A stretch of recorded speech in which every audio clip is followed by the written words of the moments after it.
Hello everyone, Manthrower here, and welcome back to another RuneScape update video. This time, there's actually something here for free to play. There's a new quest, also the makeover. So, the quest, The Witch's House, is now a free-to-play quest. It also has received a little bit of a makeover, so it looks a little bit better than it did before. They're announcing again. I'd like to announce again. Remember, Double XP is coming up this weekend, starting on Friday the 15th at 12 UTC game time. And then for live streams this week, we got Tuesday, September 12th at 1600, Unfinished Business September. Friday, September 15th, 1700 game time, Invention Batch 2 preview, which there's a lot of stuff coming in with that, which I'm kind of excited to see it. And then Sunday, September 17th at 1900 game time, PVM with Mod Lee. And keep in mind, I believe it's next weekend is RuneFest. So there's a lot going on these next couple months or weeks. And before we go into the patch notes, I want to show you guys, in case you're not familiar, if you are free to play, where this quest is. Now, you might not be able to get there via the shortcut, so I will go north of the quest zone as well. But for members, you can already see it here off to the side.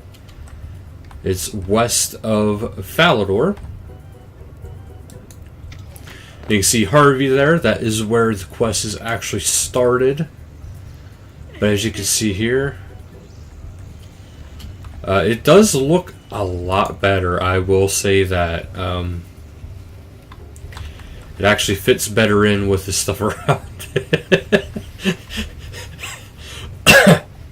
I'm sorry, but Jagus, could you have just gone down just a little bit further and gotten all of this instead of just the land here and then up? But anyway, it looks a lot better. Just looked kind of funny with that tower being in the shape it is.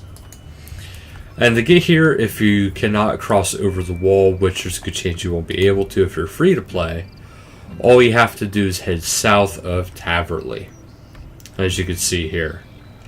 And that quest is now free to play, so if you want to enjoy that quest, you definitely can. Okay, so I'm going to log out of here and we will get straight into the patch notes.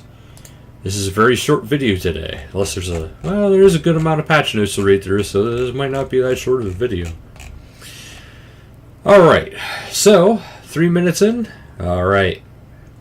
So, graphical. The loading screen will no longer constantly reappear in the Poison Waste sewers when using NXT client. Thank you. Some blocking around the foliage surrounding Yakamaru. As far as a loading screen constantly reappearing, that needs to be worked with the Burrows too, in case of any Jagged's employees watch this. The Burrows brothers are really bad with that also. Some blocking around the foliage surrounding Yakamaru Shark Pool has been removed. An incorrect color tile in Linz's tomb in the bars has been fixed. A floor tile near the zoo in Ardone has been fixed. A minimap icon for the World Gate has been added, where relevant. The Tardiad World Gate now has a Gillenor symbol like the other World Gates. Players can now change their skybox filters in Dungeoneering, the Uncharted Isles, and the player-owned house. The icons in the clan customization window will now display the corresponding building. Skills D&Ds and minigames. Players can now teleport to their house via the Ark Islands house cosmetic when their teleport arrival location is set to portal. By correcting a typo, there is now double the number of possible variations for straight tiles in Shattered Worlds. Scroll bars that would show in the skill guide when a page had too few entries to require scrolling had been fixed. A typo when transforming sacred clay weapons has been fixed. Ironman can now participate in the Flash Powder Factory minigame, but cannot buy the XP rewards. Thank you. That actually makes me very happy. Anything for Ironman makes me happy. Ellen Enterth in the Max Guild now plays Invention Skill Cape emote. Quest challenges and achievements. The Kindred Spirits quest points reward is now displayed on the quest overview screen. Sulfonite and Menifite dialogue has been tweaked depending on the progress made in the Jack of Spades and Contact quest. A typo in the Menifos City has been fixed. Viking beer now counts towards the open bar achievement. Kegs still do not count. Players can now consistently collect their Tier 3 Tyrannan task reward from Arnowin. Inspecting a player's favorite achievement now works correctly. A world broadcast has been added when a player receives a lucky Dragonkin coin drop from the Motherlode Mall. That's kind of wondering what that is. The following changes have been made to the living wyverns. The radius of the fire warming effect has been increased from 1 tile to 2. The fire is now 4 times more effective. The environment freezing effect now takes twice as long as to build stacks. The wyvern's attack speed has been reduced. They were a bit OP. Players can now use 6-Age Circlet to teleport to the Memorial of Guthix. The Bleed and Darkness effect from the shadows on Path 3 of Araxor will now clear at the end of Phase 2. Araxor's spider spawns speed has been increased. Right-clicking the collection button on the Beast tab no longer states travel. The Runemetrics loot log now records items that are auto-collected or auto-converted. An action bar pop-up that appears for new members has been removed. A disconnect when trying to place coconut milk into vials with some ingredients stored in a Beast of Burden has been fixed. That is very oddly specific. Adding a rune which has previously been deleted from the rune pouch will now work correctly. The augmented abyssal wand and orb can now cast Slayer Dart. Bank pin protection has been added when attempting to destroy a completionist cape. The adrenaline debuff timer will now display on the debuff bar when drinking a Super Guthix rest potion. 4 new Hardcore Iron Man quick chat messages have been added under Community/Ironman.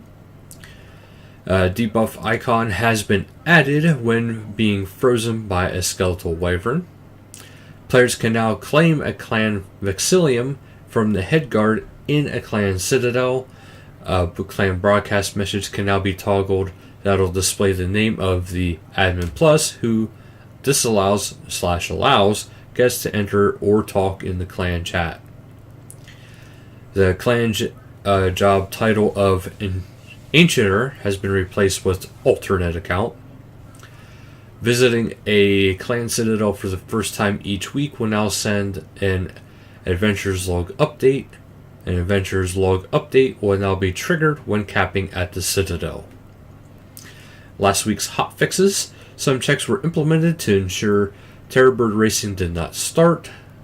The date displayed about the Menifos amnesty period when equipping a completion of Master Quest Cape has been corrected.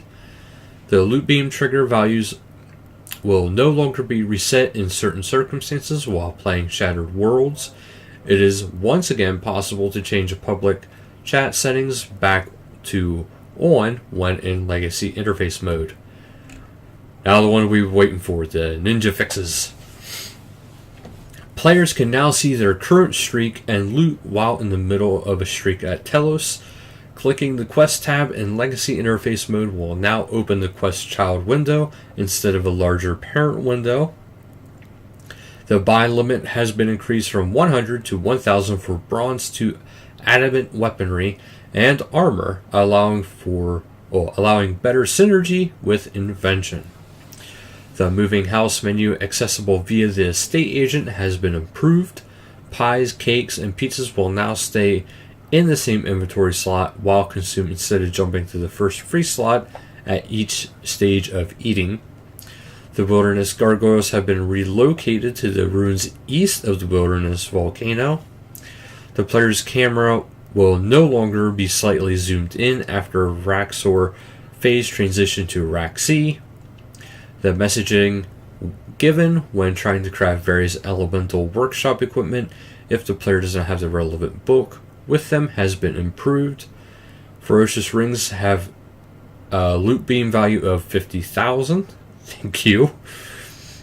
The Profundus Gnome Glider now uses the same left click option as other glider points.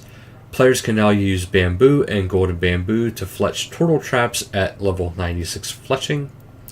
Scrimshaws of lower charge can now be combined to fully restore charge.